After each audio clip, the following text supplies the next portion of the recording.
Évangile de Jésus-Christ selon saint Marc, chapitre 1, des versets 12 à 15. Jésus venait d'être baptisé. Aussitôt, l'Esprit le pousse au désert, et dans le désert, il resta 40 jours tenté par Satan. Il vivait parmi les bêtes sauvages, et les anges le servaient. Après l'arrestation de Jean, Jésus partit pour la Galilée proclamer l'évangile de Dieu. Il disait: « Les temps sont accomplis, le règne de Dieu est tout proche. Convertissez-vous et croyez à l'évangile. » Au nom du Père et du Fils et du Saint-Esprit. Amen. Loué soit Jésus-Christ. Rendu au premier dimanche du temps de Carême, nous sommes appelés à marquer un pas de plus vers le Seigneur, vers un parabolique, le Aube, vers une conversion réelle. D'ailleurs que l'évangile de ce jour se termine par l'invitation à la conversion, à une métanoïa, à un changement substantiel qui commence de l'intérieur. Non pas un changement qui est d'abord vu dans l'apparence. Et en effet, si vous remarquez bien, les premières lectures qui sont lues dans les paroisses sont en rapport avec les alliances. Aujourd'hui, nous écoutons l'alliance avec Noah. Dimanche prochain, nous écouterons l'alliance avec Abraham et le troisième dimanche, nous écouterons l'alliance avec le peuple d'Israël. Et ce n'est pas anodin, ces alliances-là. Si par exemple, on fait une petite étude sur la première lecture, on voit qu'il y a une plus grande coïncidence avec l'évangile. Premièrement, on précise dans l'évangile que Jésus est baptisé. C'est après son baptême qu'il va au désert.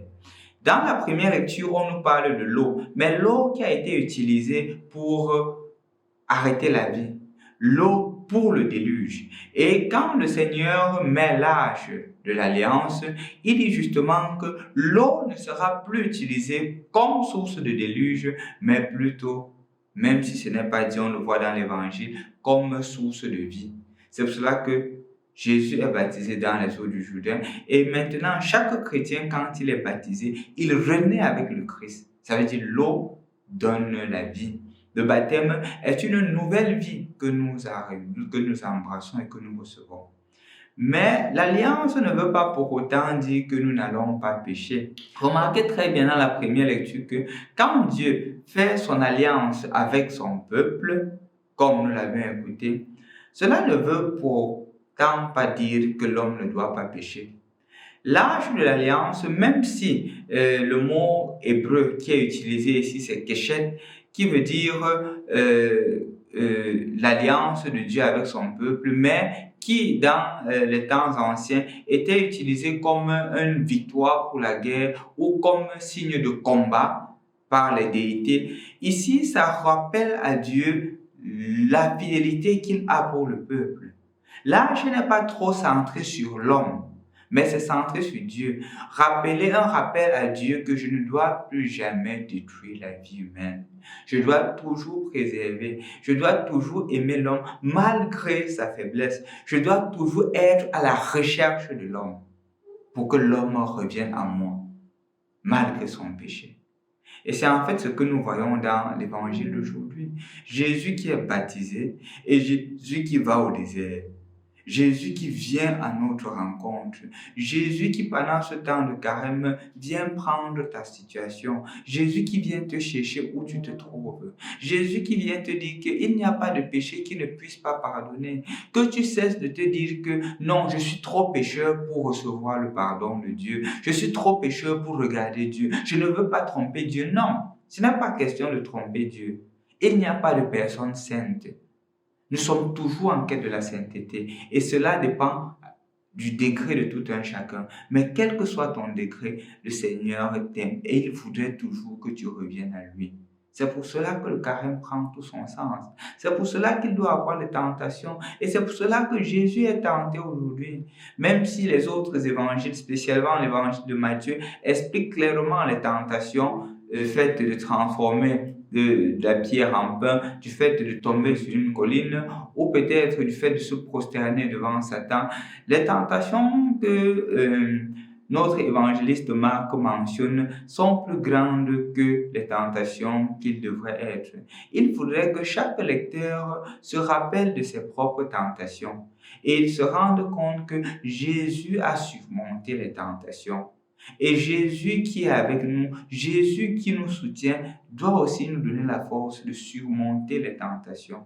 C'est un peu, du moins, c'est ce que l'Évangile est en train de nous inviter à voir et à comprendre, que quelle que soit ta tentation, le Seigneur est avec toi. Et ayant surmonté la tentation, tu vois, tu auras le courage d'annoncer Jésus. Tu auras le courage d'être un autre évangélisateur. Convertissez-vous et croyez en l'Évangile. Je pourrais dire en d'autres termes que l'Évangile du premier dimanche de carême trace tout le carême. Premièrement, il y a le baptême, l'amour de Dieu qui est placé en chacun de nous. Et il y a justement cet amour-là qui est brisé à travers les tentations. Mais justement, quand on est capable de surmonter les tentations, il y a la joie d'annoncer Jésus. Comme pour dire que pendant ce temps de carême, tu seras tenté. Il y aura beaucoup de tentations. La tentation de paraître, la tentation de te décourager, la tentation de te venger, la tentation d'être égocentrique, la tentation de tricher, la tentation d'être infidèle, la tentation de t'éloigner de Dieu, la tentation de ne pas prier, la tentation de ne pas jeûner, la tentation de faire le commérage sur les autres, la tentation de corrompre, d'être corrompu et de corrompre. Il y aura plusieurs tentations qui t'habiteront. La tentation d'être addict au téléphone et de laisser l'essentiel. Il y aura beaucoup de tentations. Mais dis-toi que le Seigneur les a surmontées. Et le Seigneur est avec toi aujourd'hui pour que tu puisses aussi dépasser ces tentations-là et tu puisses être fort à la fin. Et ainsi tu pourras annoncer Jésus. Et donc, ce premier dimanche de carême, tu es invité à faire 3 choses. La première chose que le Seigneur te demande, c'est de te retourner à Dieu. C'est de te retourner vers lui. Comment te retourner à lui? À travers la prière. Le baptême, c'est l'alliance que Dieu signe avec l'homme. C'est l'union. Ça veut dire, intensifie ta vie de prière pendant ce temps de carême. Pendant ce temps de carême, mon frère, tu seras tenté. Mais puisque ta force ne vient pas en toi, elle vient en Dieu à travers le baptême que tu as reçu. Fais-lui confiance. Dis-lui, Seigneur, je suis faible, soutiens-moi. Et ceci passera à travers quoi? À travers le jeûne. Le baptême, c'est la prière. La tentation, c'est le jeûne. Même si tu as la possibilité de te venger, même si tu as la possibilité de réagir, tu dis non. Parce que le Seigneur est avec moi. Je m'abstiens de ceci parce que le Seigneur est ma force. Même si les autres vont me traiter de faible, les autres vont me traiter de puceau, les autres vont me traiter de lâche. Non, je m'abstiens. C'est le jeûne. Et enfin, l'évangélisation. Convertissez-vous et croyez en l'évangile. C'est le monde, c'est la charité. Dis à l'autre que Jésus l'aime. Dis à l'autre qu'il doit se convertir. Dis à l'autre que nous sommes fils et filles bien-aimés d'un Père. Dis à l'autre que le Seigneur ne te juge pas selon tes fautes. Sa miséricorde est plus grande. Dis à l'autre que je te pardonne. Dis à l'autre que pardonne-moi. C'est de la charité. Donc, en ce premier dimanche, mon frère, ma soeur, je t'invite à toi aussi de te retourner vers le Seigneur. Je t'invite à prier pour demander au Seigneur la force. Je t'invite à continuer ta vie de jeûne sérieusement. Et je t'invite à toujours être un homme charitable. Je voudrais conclure ce passage à travers une petite histoire qui m'a été racontée par un monsieur avec qui j'échangeais justement sur le carême. Je lui demandais, lorsqu'il est arrivé, que « Mais papa, quel est ton engagement pendant ce temps de carême ?» Il m'a dit « Mon père, pendant ce temps de carême, je dois prendre plusieurs engagements, mais je n'ai pas encore pris. Mais je lui demande pourquoi est-ce que tu dois prendre plusieurs engagements. Il me dit que mon père, j'ai découvert le pouvoir du temps de carême dans ma famille l'année passée. Un peu curieux que j'étais, je lui ai dit raconte-moi. Il me dit mon père, je buvais énormément. À la limite des week-ends, je rentrais toujours presque sous. Toujours les week-ends.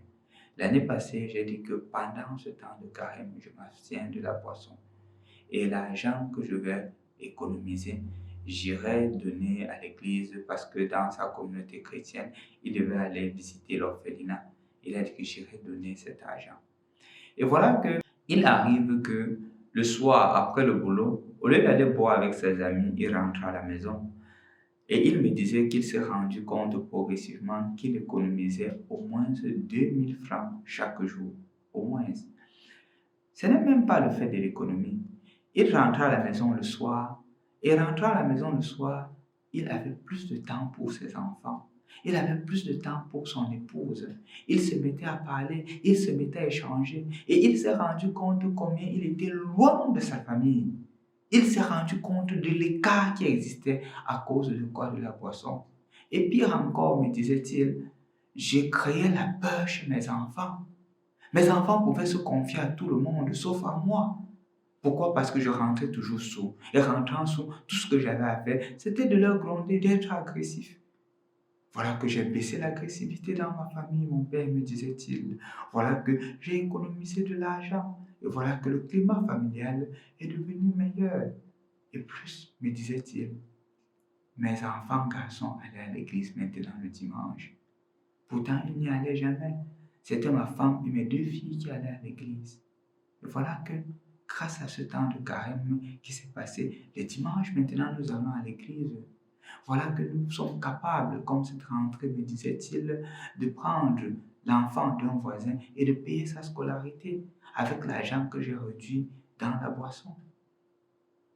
Il me dit que, mon père, je prendrai des engagements. J'espère que j'aurai le temps de le revoir ces jours-ci pour vraiment voir les engagements qu'il a pris. Mais ce que je retiens dans cette histoire, c'est que vous voyez, chers frères et sœurs dans le Christ, se libérer d'un péché avec la force de Dieu nous sauve de plusieurs péchés. Nous sauve et crée de l'harmonie partout. Le jeûne est toujours en vue de quelque chose de plus grand. Bon temps de carême, que le Seigneur te bénisse, qu'il te donne la grâce et la force de pouvoir bien vivre ce temps, pour toi comme individu, pour ton entourage, pour ta famille et pour l'humanité tout entière. Au nom du Père et du Fils et du Saint-Esprit.